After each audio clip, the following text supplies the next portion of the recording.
Today is a super special day because we're going to install solar panels here in the villa. Well, we're not going to do it ourselves because we need an installation company. But I'm going to explain to you step by step what they're going to do. And we're going to see the whole process. Afterwards, we'll answer some questions and take a look at how the inverter and the batteries work. Luckily, we're going to have a wonderful day because it's really sunny. To handle everything, our friend Ruben's company, specialists in electrical installations, will help us. They prepare the materials first, then we begin. We've installed the anchors for the lifeline. Now we need to wait for the chemical anchor to set before putting up the lifeline so we can work safely. While they wait for the chemical anchor to dry, they bring the structures up to the roof so that once they have the lifeline in place, they can move forward. We already have the lifeline in place, so what we're going to do now is mark all the structures and make the anchors. This uses a chemical anchor, and as it dries, half an hour, 45 minutes, and we keep moving forward somewhere else. The truth is, the electrical issue increases a lot for us here. We use the radiators very little. In fact, we only turn them on at night, and during the day we only use 2 radiators in the whole house. It's not worth turning it on, because since we're renovating, we're constantly opening the door and we leave it open. It's not worth turning on the radiator during the day, but even with just 2 radiators on, we still pay a lot. In fact, we're not even here every day. We're here 1 week and then at home the next, and sometimes it happens that we're at home for 2 weeks and only here for 1. The thing is that we're pretty much up in the mountains here. It's quite chilly, you could say. More than where we live. And you can really feel this change in temperature too. It's quite sunny, as you've always seen. The house gets sun all day long, but still the temperature in general is lower because, well, you're in the mountains. This is a chemical anchor sieve. You drill the hole, insert it, fill it with a 2-component product, and then drive it in. And when it dries, it becomes like a stone, like cement. Interesting.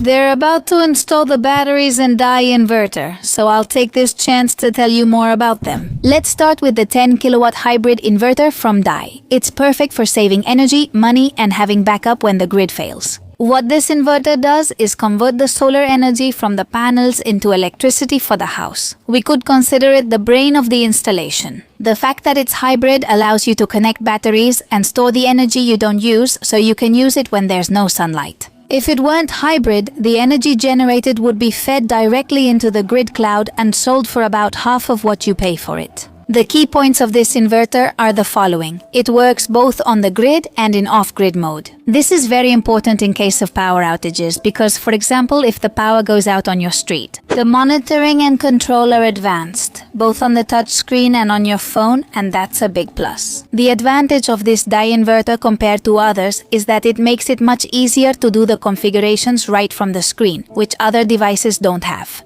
It's compatible with almost all battery brands on the market. And since it's a pure hybrid inverter, it has a backup output, offering 100% of the inverter's power. For example, during a power outage, it provides full power. Let's talk about the Dai solar battery. We have 2 batteries of 10 kilowatts each, which means we'll store a total of 20 kilowatts. The main features of this battery are that it's scalable since it can be connected in parallel with others to create very large systems.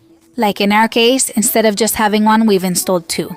It has a long lifespan, more than 6,000 charge cycles at 90% depth for good long-term profitability. Also, it's very durable, since it works in temperatures from -20 degrees up to 55 degrees. These batteries allow you to store the solar energy you don't use at the moment and use it when you need it most. For example, at night, during consumption peaks, or during blackouts. Once everything is set up, which we'll put in the side storage room and it will look great, they'll move on to something important. They apply a layer of waterproof paint on the outside of the anchor to prevent any possible water from getting in. Now we place the structure on the anchor. Let's recharge after lunch since this beautiful weather makes eating outside tempting. Now that we're recharged, while the electrical installation continues, we'll take the panels up to the terrace. These are unusual panels, so I'll explain more about them later.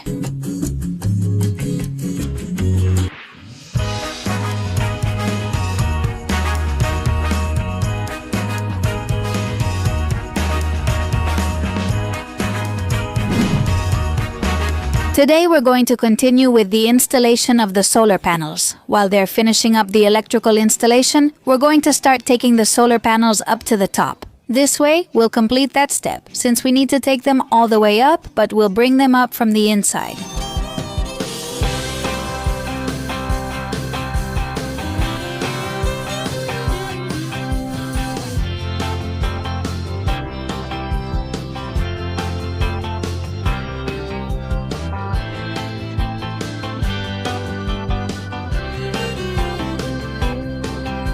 Alright, now we're going to connect the direct current cables to the direct current protections with a switch and surge protectors. We finished the direct current wiring, we'll make this connection and then connect the inverter. Here we have the two strings because there are two different orientations, so we have line 1 and line 2, and then the ground from the structure. This is the roof of the villa, and these are the two orientations. The distribution of the panels was done by the engineer who submitted the documentation to the City Hall, since before doing a photovoltaic installation, You must always request permission from City Hall and legalize installations with industry authorities. An installer's signature is required, and sometimes, depending on City Hall, an engineer's signature as well. We also offer tax benefits, such as when we cut primary energy use by 30%. Benefit in the personal income tax, that is the income tax, and in many city halls a benefit in the property tax, which in this case is 50% for 5 years. It will depend on each city hall. These are the terminals, the multi-contact 4 as they're called, which are the ones that carry all the photovoltaic standards. one question you've asked me is if the power goes out with this inverter, can we still have electricity at home? Okay, in this case we do still have electricity because this is a hybrid inverter and it's a pure hybrid, so we have a direct output for critical loads.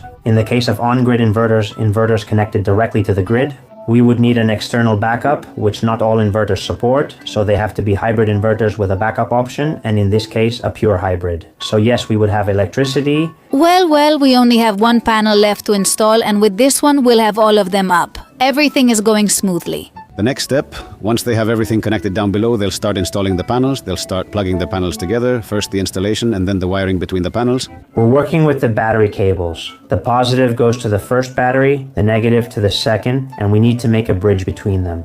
They're connected in parallel, but it's best to do it this way to share the load and prevent one from taking all the strain. Use this method.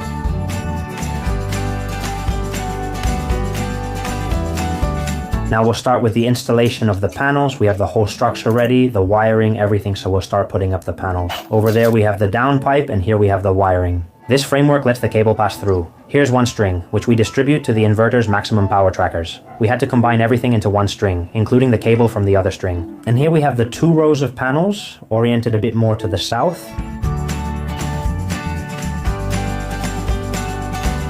I'm an electrician and all, but I hadn't dealt with panels before, and it's a whole different world. It's interesting. I can't help but be impressed by these lines that have voltage. To do these installations, you have to be an electrician specialized in photovoltaic systems. Not just any electrician will do. These panels, if you notice, are different from the ones we usually see. They're almost entirely black. And we chose them like this basically because aesthetically they're prettier and blend in much better. In fact, on the roof, since it's also dark, we think it's going to be super well hidden. Another very common question is how many panels to install at home. In a family house? Then the question of how many panels to install, that depends on each case.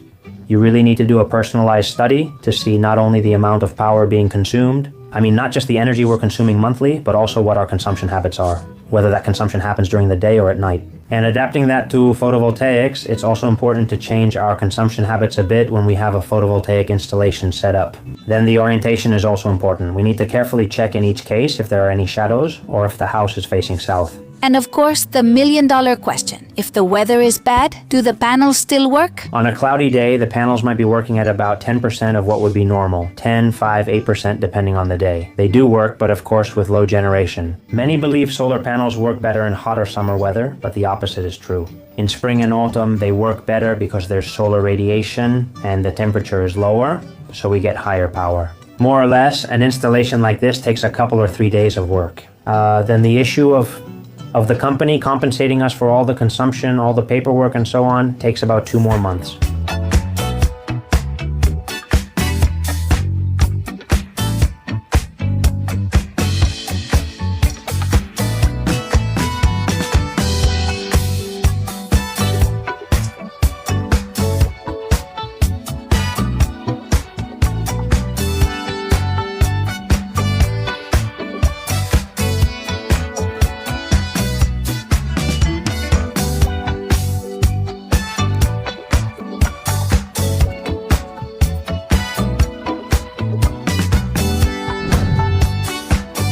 And now the panels are already in place, so a little technical break for lunch. We just needed the last connections to the inverter and the home's electrical panel, and then we were done. Meanwhile, we were installing the DJ Cloud app so we could see it from our phone. Now the installation is finished, we cover this up, and now we'll take a look at the app that appears on the screen.